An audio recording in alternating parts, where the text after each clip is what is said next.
Okay, so we're doing MVF G1 here. So the thing about graphs, when you form a graph, it lives in Rn plus m, right? And so that's what when the problem says here, in what dimension of space does the graph of this function exist? Well, the graph sits inside of Rn plus m. And n here is 3, and m is 4. So that the graph is going to be some sort of a set sitting inside of R7. Yeah, okay. Now, the next part of the question asks what dimension is the graph within that space. So the graph itself is going to be the same dimension as the domain, because for every point in the domain, there's a corresponding point on the graph. So if there's a one-to-one correspondence between the domain and the graph, if the domain's three-dimensional, you would expect the graph to be three-dimensional. And that's usually the case. In fact, yeah. So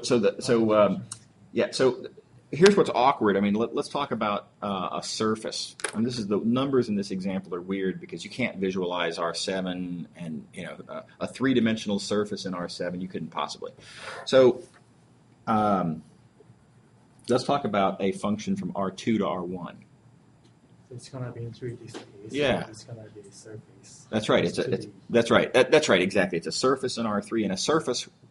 It's tempting to call, for example, a sphere a three-dimensional thing because it lives in a three-dimensional world. But the sphere itself, as a surface, is intrinsically two-dimensional. Yeah, exactly. So that's what the second question here is asking: is the dimension of the set itself, not the space that it lives in.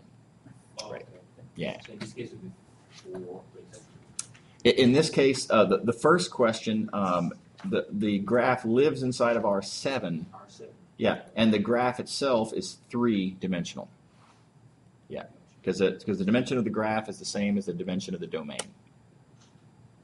Yep.